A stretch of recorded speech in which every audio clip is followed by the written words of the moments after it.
ما بعد فقد قال الله سبحانه وتعالى اعوذ بالله من الشيطان الرجيم فإن آمنوا بمثل ما آمنتم به فقد اهتدوا فقال النبي صلى الله عليه وسلم لا تسبوا أصحابي فلو أن أحدكم أنفق مثل أحد ذهبا ما بلغ مد أحدهم ولا نصيفه رواہ البخاری۔ محترم سامعین، ہر سچا مسلمان صحابہ کرام کے ساتھ دل و جان کے ساتھ محبت کرتا ہے اور ان کی تعظیم و تکریم کو اپنا جزء ایمان سمجھتا ہے۔ جس طرح قرآن کریم کی تفسیر و تعبیر رسول اکرم صلی اللہ علیہ وسلم کی سیرت طیبہ کے بغیر مکمل نہیں ہو سکتی، بالکل اسی طرح رسول اکرم صلی اللہ علیہ وسلم کی سیرت طیبہ بھی حضرات صحابہ کے عمل و کردار کے بغیر مکمل نہیں ہو سکتی۔ صحابہ کرام وہ نفوس قدسیہ ہیں کہ انبیاء کے بعد کوئی بھی ان کے مقام و مرتبے میں ان کا سہیم و شریک نہیں۔ اللہ تعالیٰ نے انہیں خیر امت قرار دیتے ہوئے ارشاد فرمایا کہ کنتم خیر امت اخرجت للناس، انہی کے متعلق ارشاد فرمایا کہ وَكَذَلِكَ جَعَلْنَاكُمْ أُمَّةً وَسَطًا لِتَكُونُوا شُهَدَاءَ عَلَى النَّاسِ وَيَكُونَ الرَّسُولُ عَلَيْكُمْ شَهِيدًا۔ انہی آیات کی بنیاد پر اہل سنت کا اس بات پر اتفاق ہے کہ الصحابۃ کلہم عدول، کہ تمام کے تمام صحابہ عادل ہیں۔ رسول اکرم صلی اللہ علیہ وسلم نے فرمایا اکرموا اصحابی اکرموا اصحابی اکرموا اصحابی فانہم خیارکم، میرے صحابہ کی عزت و تکریم کیا کرو، بے شک وہ تم میں سب سے بہتر اور خیر والے ہیں۔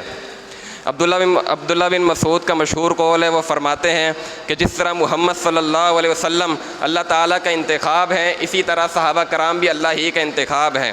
فجعلہم وزراء نبیہ،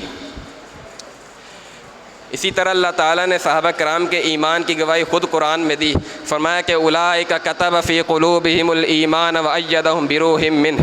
مہاجرین و انصار کے متعلق فرمایا کہ والذین آمنوا وہاجروا وجاہدوا فی سبیل اللہ والذین آووا ونصروا اولئک هم المؤمنون حقا لہم مغفرۃ ورزق کریم۔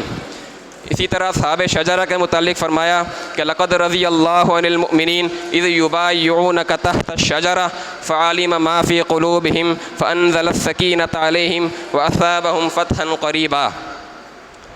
اسی طرح صحابہ کرام کے ایمان کو ہمارے لیے معیار کے طور پر ذکر فرمایا کہ فَإِنْ آمَنُوا بِمِثْلِ مَا آمَنْتُمْ بِهِ فَقَدِ اهْتَدَوْا۔ ایک اور مقام پر فرمایا کہ وَإِذَا قِيلَ لَهُمْ آمِنُوا كَمَا آمَنَ النَّاسُ قَالُوا أَنُؤْمِنُ كَمَا آمَنَ السُّفَهَاءُ أَلَا إِنَّهُمْ هُمُ السُّفَهَاءُ وَلَكِنْ لَا يَعْلَمُونَ۔ اللہ کے پیغمبر نے طائفہ منصورہ کی صرف خوشیوں بیان فرمائی کہ ما انا علیہ واصحابی، کہ وہ فرقہ ناجیہ جو نجات پا جائے گا وہ اس چیز پر ہوں گے جس پر میں اور میرے صحابہ ہیں۔ گویا کہ صحابہ کو حق کے معیار کے طور پر بیان فرمایا۔ اسی طرح اللہ تعالیٰ نے صحابہ کرام کے اوصاف حمیدہ کو کچھ یوں بیان فرمایا کہ للفقراء المہاجرین الذین اخرجوا من دیارہم واموالہم یبتغون فضلا من اللہ ورضوانا وینصرون اللہ ورسولہ اولئک ھم الصادقون۔ اسی طرح ایک اور مقام پر فرمایا محمد الرسول اللہ والذین معہ اشداء علی الکفار رحماء بینہم تراہم رکعا سجدا یبتغون فضلا من اللہ ورضوانا فیما ہم فی وجوہہم من اثر السجود ذلک مثلہم فی التوراۃ ومثلہم فی الانجیل۔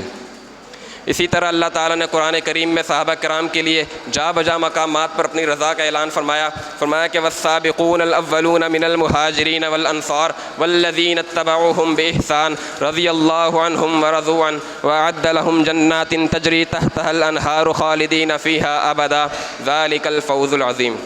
صحابہ کرام کی عظمت اور ان کی شان و مرتبے کے لیے بات ہی کافی ہے کہ اللہ تعالیٰ نے دنیا ہی میں ان کے لیے جنت کا وعدہ فرما دیا۔ فرمایا کہ لا يستوي القاعدون من المؤمنین غیر اولی الضرر والمجاہدون فی سبیل اللہ باموالہم وانفسہم فضل اللہ المجاہدین باموالہم وانفسہم علی القاعدین درجہ وکلا وعد اللہ الحسنی۔ اسی طرح صحابہ کے درمیان درجہ بندی بیان کرتے ہوئے ارشاد فرمایا کہ لا یستوی منکم من انفق من قبل الفتح وقاتل اولئک اعظم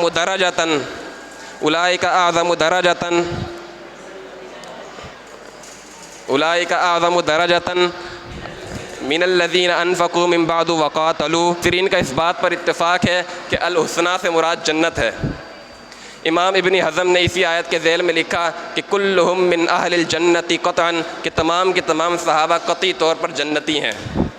صحابہ کرام کی شان و عظمت، ان کے مقام کو سمجھ لینے کے بعد یہ بات بھی سمجھ لینی چاہیے کہ کسی بھی مسلمان کے لیے جائز نہیں کہ وہ کسی بھی صحابی کی کسی بھی غلطی کو بنیاد بنا کر صحابہ کی شان میں گستاخی کرے، سب و شتم کرے، ان کی شان میں تنقیص کرے، کیونکہ صحابہ کے ایمان، اعمال، تقوی اور ان کے شرف صحابیت کی بنیاد پر اللہ تعالیٰ نے ان کے گناہ معاف فرما دیے۔ نبی اکرم صلی اللہ علیہ وسلم نے فرمایا کہ فَاقْبَلُوا مِن مُحْسِنِهِمْ وَتَجَاوَزُوا عَن مُسِيئِهِمْ۔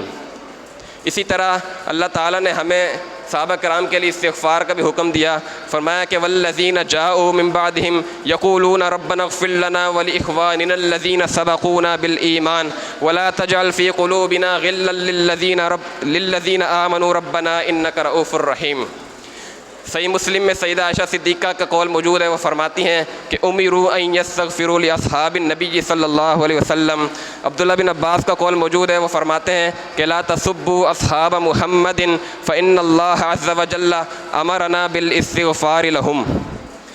ائمہ سلف ہر دور میں فرمایا کرتے تھے کہ صحابہ کرام کے ہمیشہ محاسن کا ذکر کرو اور ان کی لغزشیں، خطائیں، ان کے مشاجرات اور خصومات سے گریز کرو۔ ہم اللہ تعالیٰ سے دعا ہے کہ اللہ تعالیٰ ہمیں صحابہ کرام سے سچی محبت اور ان کی سیرت پر چلنے کی توفیق عطا فرمائے۔ اللہ تعالیٰ ہمیں عمل کی توفیق عطا فرمائے۔ وآخر الدعوانا ان الحمد للہ رب العالمین۔